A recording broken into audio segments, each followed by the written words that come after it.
Hey everyone, welcome back to the Kalima Star channel. This is Kalima, and in this video today, I'm going to be talking about my own personal story with having an enabler mother and a narcissistic father. And this is still a part of the mother wound series that I'm talking about. If you missed it, or if you're watching this video out of order, I'm referring to a video I made called What is the Mother Wound? And why does it matter, where I talk about the core wounds that we inherit, and I'm unpacking generational trauma, the fact that even if our mother was supportive, even if she was loving and she did her best, the fact that she's human, so she's fallible, she's not AI, she's not a robot, not to mention the fact that she's influenced by patriarchal religion, she's influenced by society, she has her own traumas.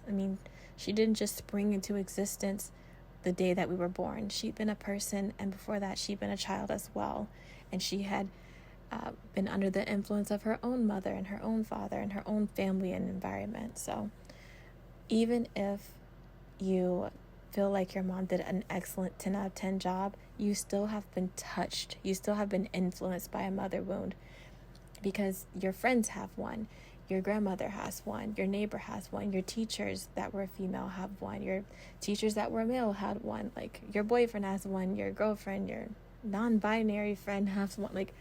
The mother wound is collective. It's a collective generational trauma. So here I'm talking about my own. So as I mentioned, I have a narcissistic father, and I don't even know where to start with talking about that. But as it relates to the mother wound,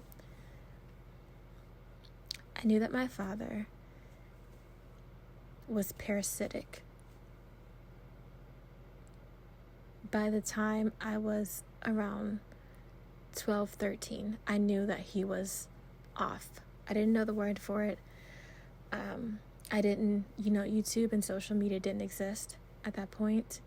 And I was way too confused and embarrassed to ask anyone.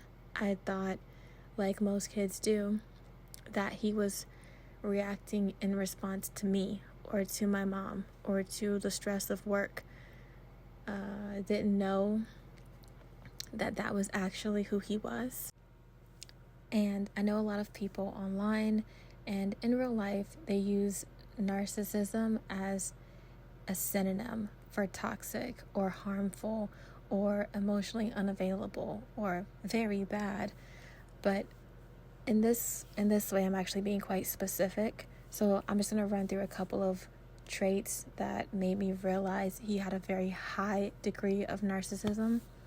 So number one, he was not capable of empathy at all.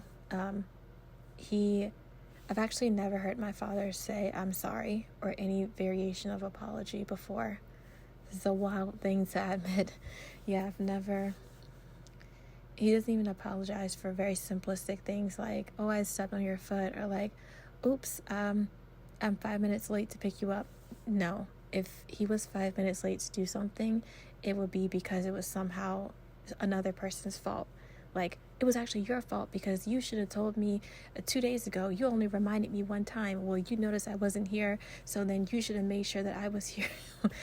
You allergic to accountability and constantly feeling attacked too. He lived in a constant state of, he's still alive. He lives in a constant state of defense, always on the defense. You could make any observational fact, something like, oh, you had eggs for breakfast. That would immediately be taken as, oh, so what the hell am I supposed to be eating? So you're supposed to be the only one that eats in this house, so I'm not supposed to eat in my own house, but you can eat.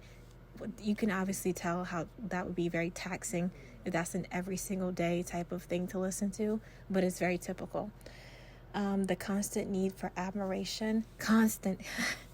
I'm getting frustrated just going down the list that I made. The constant need for admiration, the constant need to be, I call it breastfed. It's coddled like a child, like an infant. They need to be swaddled and patted on the back and told it's not their fault. But ironically, my father was so cruel that nobody wanted to do this, which meant that like all the praise he was getting was like contrived praise, and then he felt resentful because he knew he didn't deserve it in the first place. It was just a loop he was stuck in. I'm going to treat you cruelly and speak to you crazy, but then tomorrow when I feel sorry for myself, I'm going to come back and try to use you to tell me like, oh, is it my fault that everyone at work hates me? Oh, the neighbors are jealous of me. Oh, these other people, they don't want to see me get promoted. They're upset that I bought a new car. Even as a teenager, I thought like that can't be normal, typical behavior. It's very weird that you think you can abuse someone and then come back and try to get sympathy from the person that you just abused. I thought it was weird then, before I knew any psychological anything. Extreme controlling, like the need to control where you're going, who you're with, what you're doing, what you're allowed to do, and how it makes them look. As opposed to like a strict parent, which might be, I don't want you to spend the night at the so-and-so's house because I don't know their parents. They could be into drugs. They could be predators, etc. Like maybe they have a lot of concern about your safety and your well-being. But if you're dealing with a narcissist, your safety, either they don't care at all or it's like the last thing on their priority list. The number one thing is how it makes them look. If you date this person, how does it make them look? If you drive this car, how does it make them look? If you get these type of grades, how does it make them look? If you're overweight, if you have short hair, if you dye your hair, anything regarding your appearance, how does it make them look? What does it say about them? They have an image in their mind of how they want their family to look. And if you don't fit that image, you are attacking them. They take it as like an attack. And then the last thing I'll say, and there's a list, but this would be a 3-hour documentary. So the last thing I would say is the constant rage. Narcissists have like temper tantrums, essentially. They're like a toddler. I grew up in a household where it was not uncommon for my dad to throw things. He used to lock me and my mom out of the house. Lock us out of a house that we lived in. He's taken my mom's car keys before. One Thanksgiving, he threw the Thanksgiving turkey in the trash. When I tell you I have stories, I have stories. The stories have stories. That type of like extreme fits of just uncontrollable rage, like driving really, really fast on the highway because they're so angry at you over an argument that they started in a car, like that type of stuff, things that like threaten your safety, your livelihood, your well-being. These people are dangerous. I will never sit there and be like, oh, stay with a narcissistic partner because your children. You need to really assess, disclaimer, please assess whether or not your partner is more of a threat to your children and to you than whatever you imagine the unknown is. You know what I mean? Like, that's something I wish my mom had done. I wish that she had sat down, looked at her paycheck, and realized that she was actually quite capable of renting an apartment and moving us the hell up out of here. But she didn't. And that's a great segue into the mother wound. That is the source of my mother wound. My mother, just like me, she didn't know that my father was a narcissist. Okay, we didn't know that word. We didn't have the language to explain it.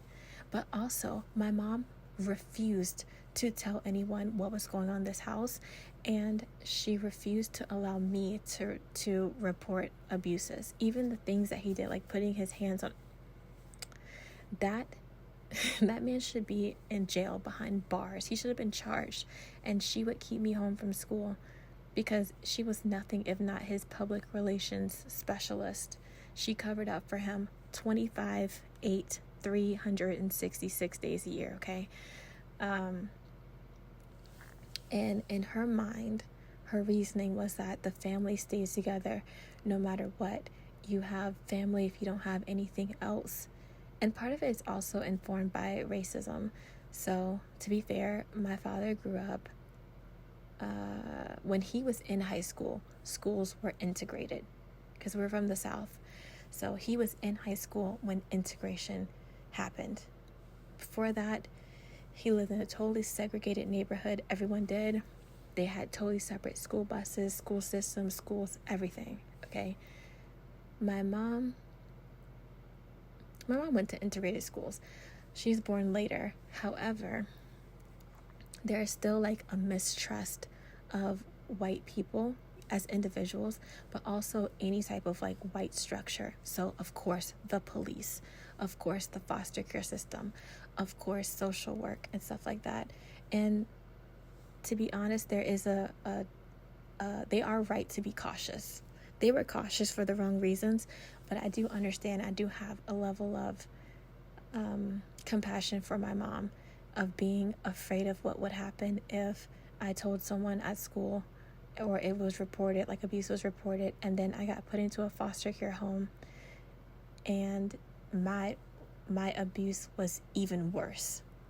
So I can understand that. It just doesn't excuse everything that she allowed to happen.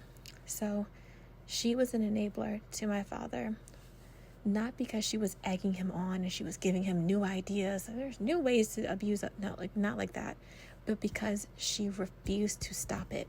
She refused to have any type of standards that say, like, you can't go past here. No boundaries, no standards. She never threatened to leave. She never threatened to get a divorce. She never said, stop abusing us, or I'm going to hit you upside the head with the frying pan. Nothing. Not even like basic Medea. I wish she'd thrown like a voodoo doll at him. Do something. She had her entire loyalty was to the family. And she was religious, but not passionately religious. So more like culturally religious.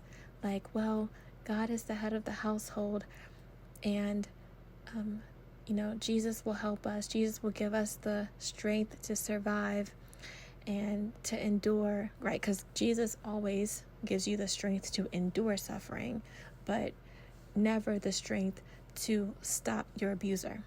You ever notice that?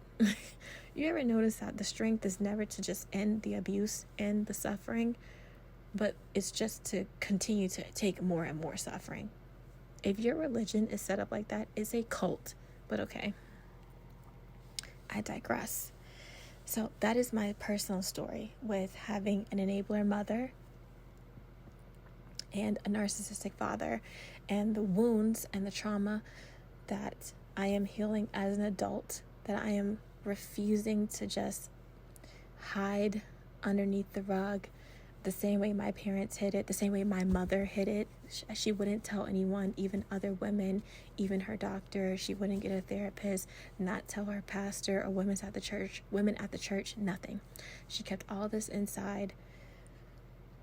And because of that, my father had complete and total control. He had the complete and total ability to do whatever, to reign horror and terror over this household and this family. And that was extremely hard to forgive her for. So that is where I'm leaving this video.